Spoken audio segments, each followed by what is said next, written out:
I know you're not. Hence why I said that's why you won't be. Huh? You might follow I'm only me following you because you're wearing that dirty badge. Exactly why I'm telling you I'm not providing your information of my check station. However, if you wish to make a complaint, I will give you my details. Have you got AW on your lapel on your? I do. Shoulder number. PC Curtin. That's the information you need to make the complaint.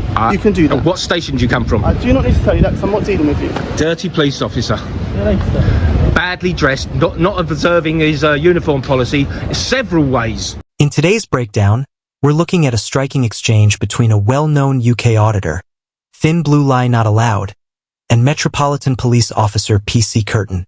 What starts as a casual inquiry about a small patch on the officer's uniform quickly evolves into a deeper debate over rights, professionalism, and accountability. This seemingly minor detail opens the door to much bigger questions. How do officers respond when members of the public challenge them? And do their reactions match up with official policing standards? The interaction, though short, reveals a lot about the balance of authority on the streets and how trust is either built or broken in these everyday encounters. We'll unpack the most telling moments, measure them against police policy, and Been banned by Sir Mark Rowley, your boss.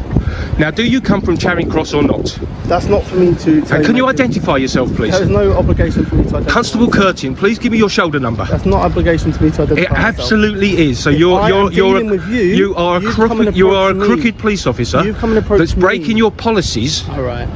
And wearing a badge that you're not allowed to wear. I'm a bit too busy to. Please identify yourself, because I'm going to make a complaint about you. Can you identify him? Confused. So you're confused about what? There's this defaced British flag. Defaced British flag. The defaced British flag. The British flag is red.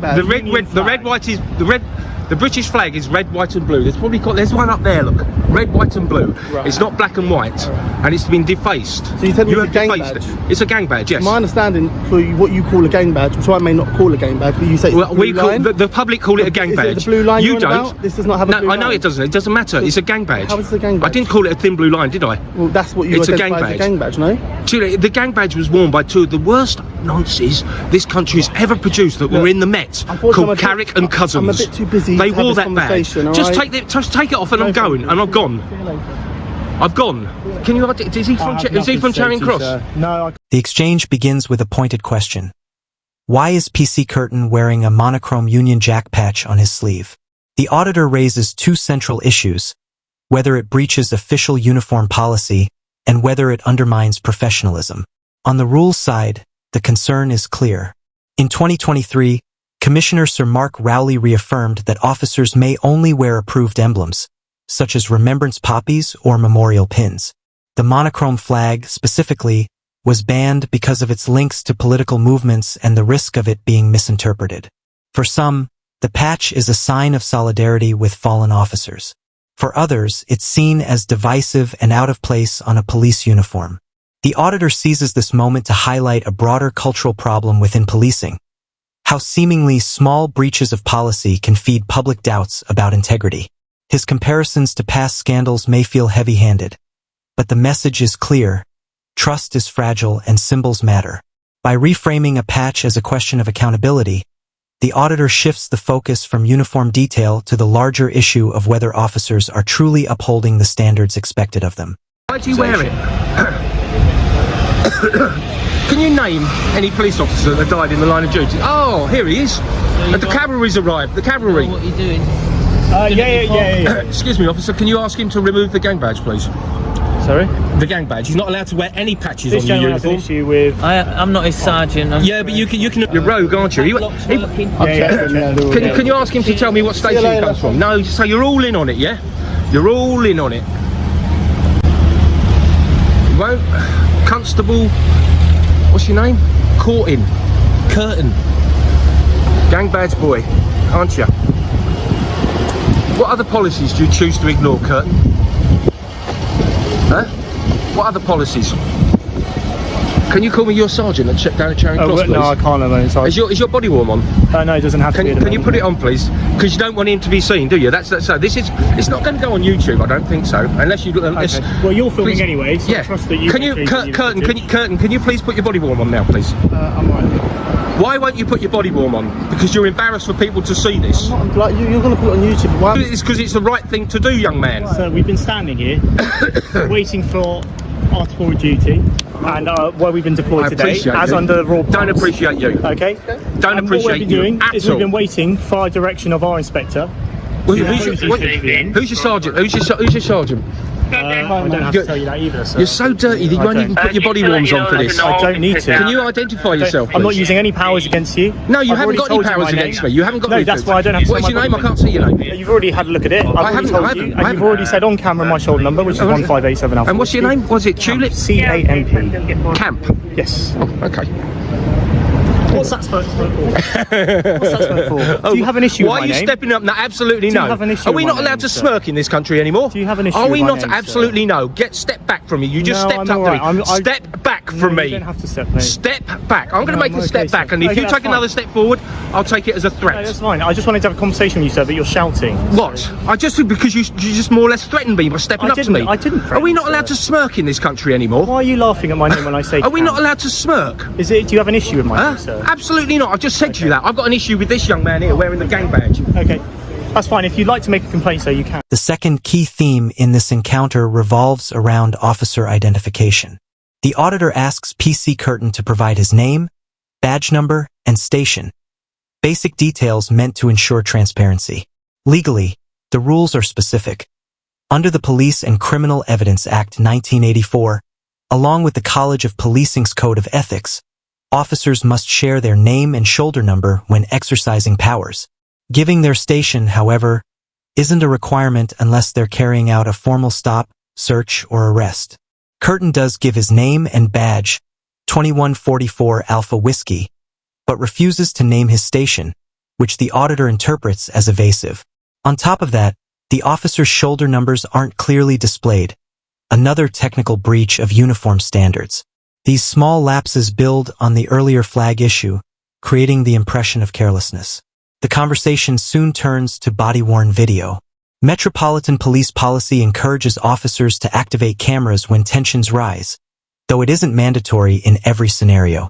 Still, Curtin's hesitation to switch his on, despite being filmed, raises doubts about transparency. The auditor points out that hesitation.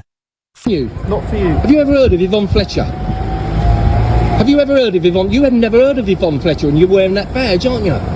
Yvonne Fletcher got shot outside the Libyan embassy in the 80s. Probably the most famous police officer to die in the line of duty.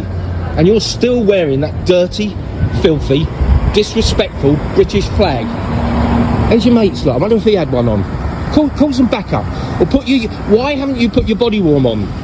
Not obliged, sir. You are obliged. When you're in a confrontation like this, you don't want to put it on because you don't want the evidence of you wearing that badge. So you've approached me, I've not approached you. You're free to move. I know. You've got no reason to have any issue. I'm a law-abiding citizen. Carrick and Cousins wore that badge, that gang badge. I've got no problem with PC Camp here. No problem at all. Just you, Curtin. Just you. Can you get a sergeant or an inspector down here? Not at the moment, sir. I don't believe. Yeah, and thank you for putting your body warm on. Basically, Curtin's not, has he? I'll tell you why I can't get a sergeant inspector around. Basically, guard change is happening today. Yeah. My sergeant is already on a HVM down there. Right. I can't get him.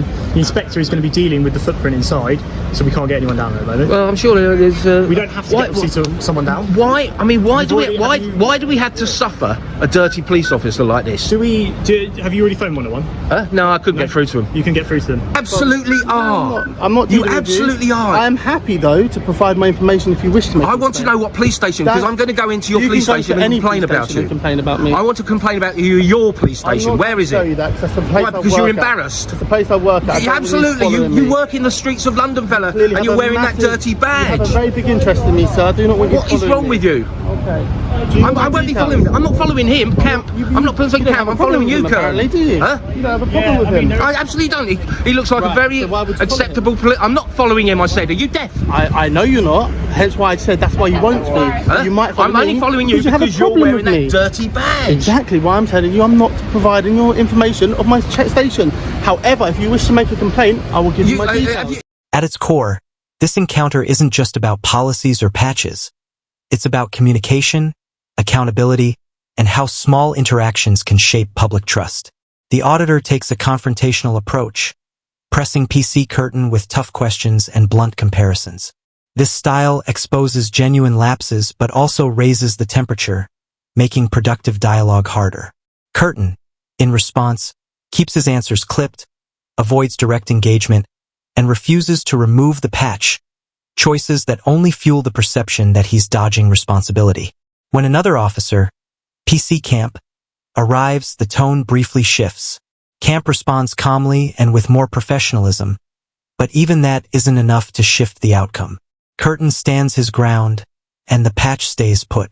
Tensions rise again when the auditor asserts his personal space, underlining how quickly these encounters can escalate.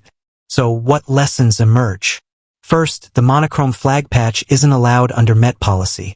Its use blurs the line between neutrality and political messaging. Second, officers must provide their name and ID number to maintain transparency, though their station details aren't always required. Third, while body cameras aren't mandatory in every situation, turning them on during disputes is strongly encouraged to reinforce openness. And finally, filming in public is entirely lawful and a vital tool for accountability. This case illustrates the ongoing struggle between public oversight and how police react to it. The auditor's aggressive tone may divide opinion, but his concerns echo a broader call for higher standards in policing. Curtin's refusal to meet those expectations highlights the gaps still left to close. In the end, the encounter did its job. It spotlighted issues that remain unresolved, forcing us to ask, was the auditor too harsh, or was tough questioning exactly what accountability demands?